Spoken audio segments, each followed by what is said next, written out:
15 अगस्त 2018 जिस दिन पूरा देश स्वाधीनता दिवस का उत्सव मना रहा था, लेकिन उसके अगले ही दिन वह दुखद खबर सामने आई जब पूरे देशवासियों को पता चला कि भारत माँ के लाल और देश के पूर्व प्रधानमंत्री अटल बिहारी वाजपेयी नहीं रहे। नमस्कार, आप देख रहे हैं dailyBihar.com और मैं हूं रोशन झा। आज 16 अगस्त 2023 है, अर्थात आज से 5 साल पहले अटल बिहारी वाजपेयी हमें छोड़कर चले गए। आज उनकी पुण्यतिथि है। उनकी पुण्यतिथि के अवसर पर हम उनके बारे में तमाम उन बातों को जानेंगे जिन बातों को आज के युवाओं को जानना चाहिए।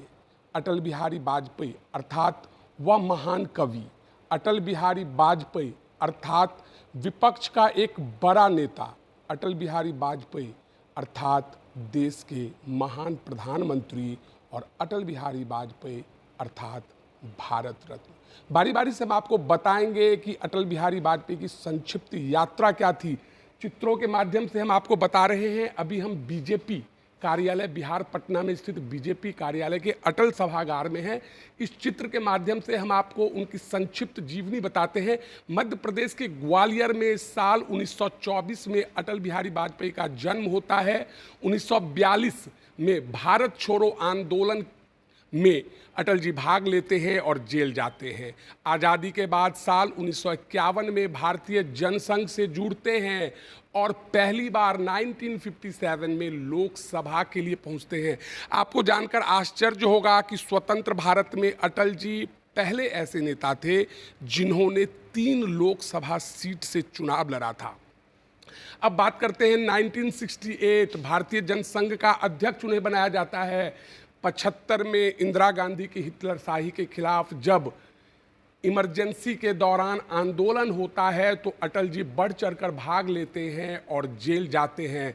77 में जनता पार्टी की सरकार बनती है, मोरारजी देसाई को प्रधानमंत्री बनाया जाता है और उस सरकार में अटल जी विदेश मंत्री बनते हैं। 1980 जनसंघ को भारतीय जनता पार्टी का रूप दिया जाता है। हाँ, वही पार्टी जो आज बहुमत की सरकार चला रही है। अब बात कर लेते हैं 1996 में अटल जी को पहली बार 13 दिन के लिए प्रधानमंत्री बनने का मौका मिला। मुझे आज भी याद है, मैं उस दौरान मुश्किल से क्लास 2 या 3 में पढ़ रहा हूँगा। मेरे घर में ब्लैक एंड वाइट टीवी हुआ करता था। अटल जी का वह ऐतिहासिक भाषण जिसमें उन्होंने कहा था कि अगर पैसे के दम पर या किसी भी राजनीति के कारण मुझे दूसरों से मदद लेना पड़े तो मैं कभी नहीं लूँगा। 13 दिन की सरकार चलाने के बाद वो इस्तीफा देते हैं और अगले 2 साल के बाद 13 महीने के लिए प्रधानमंत्री बनते हैं। बाद के दिनों में हमने उन्हें देखा कि 1999 में तीसरी बार भारत के प्रधानमंत्री बनते हैं और 5 साल सत्ता चलाते हैं। अटल जी के कार्यकाल में भारत ने कई ऐतिहासिक उपलब्धियों को प्राप्त किया। परमाणु परीक्षण को भला कौन भूल सकता है? जी हाँ, परमाणु परीक्षण को भला कौन भूल सकता है, जिस आयोजन के लिए इंदिरा गांधी ने आरंभ किया, पीवी नरसिम्हा राव ने तैयारी की, लेकिन हम सफल परीक्षण नहीं कर पाए।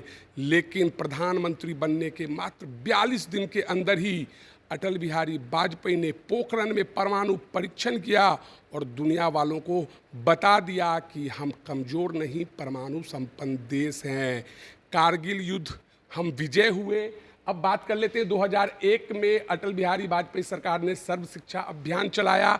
आज भी आपको और हमको स्कूल चले नारा याद है। साल 2014 में केंद्र की मोदी सरकार ने फैसला लिया कि उनके जन्म दिवस को सुशासन दिवस के रूप में मनाया जाएगा और 2015 में भारत रत्न से उन्हें सम्मानित किया गया। और जैसा कि हमने आपको बताया कि 2018 16 अगस्त को उनका निधन हुआ। बारी बारी से चित्रों के माध्यम से हम अगले चित्र पर जाएंगे और आपको बताएंगे। अटल बिहारी वाजपेयी अर्थात एक सुंदर सा लड़का, एक युवा सा लड़का जो रचना करना जानता है, जो कविता लिखना जानता है, जो राजनीति में आता है तो अपनी भाषण शैली से नेहरू को भी प्रभावित कर देता है। जिसके बारे में कहा जाता है कि नेहरू ने विदेश यात्रा पर आए डेलीगेट से कहा था कि ये हमारे भारत के भविष्य हैं। तो आप देख सकते हैं कि इस चित्र के माध्यम से युवा अटल बिहारी वाजपेयी को दिखाया गया है। पिता के साथ अटल बिहारी वाजपेयी, युवा अटल बिहारी वाजपेयी, और अटल बिहारी वाजपेयी का विभिन्न रूप आप यहाँ पर देख रहे हैं।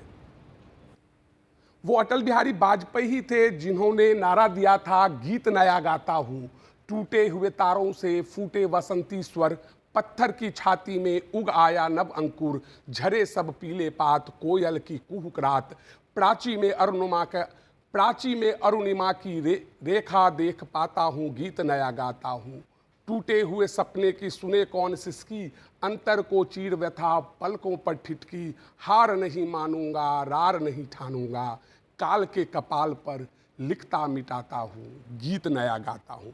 जी, अटल जी का ये सपना था और अटल जी के नेतृत्व में देश हमेशा नया गीत गाता है। और यह वह ऐतिहासिक क्षण है जब राष्ट्रपति अटल बिहारी वाजपेयी को प्रधानमंत्री पद का शपथ दिलाते हैं, और यह वह कालखंड है जब प्रणब मुखर्जी देश के पूर्व राष्ट्रपति उनके आवास पर जाकर अटल बिहारी वाजपेयी को भारत रत्न से सम्मानित करते हैं। आइए इस अवसर पर हम बीजेपी नेता से बात करते हैं। सर, आज अटल जी की पुण्यतिथि है, क्या कहिएगा? जी, आज अटल जी की पुण्यतिथि हम लोग अटल सभागार में मनाए हैं। हमारे प्रदेश अध्यक्ष माननीय सम्राट चौधरी जी ने पाटलिपुत्रा उनके प्रतिमा पर जाकर अपना नमन किया और श्रद्धांजलि से पुष्पांजलि अर्पित किए। अटल बिहारी वाजपेयी जी भारतीय जनता पार्टी के पितामह हैं। अटल बिहारी वाजपेयी के रास्ते पे, उनके मार्गों पर चलकर भारतीय जनता पार्टी विश्व की इतनी बड़ी पार्टी बनी है। इसलिए अटल बिहारी वाजपेयी के लिए इस देश के सारे लोगों में एक श्रद्धा है, इसलिए उनके नाम के पीछे श्रद्धेय अटल बिहारी वाजपेयी लगा हुआ है। अटल जी ने कहा था कि जब तक सामाजिक न्याय नहीं होगा, नहीं मिलेगा, तब तक लोकतंत्र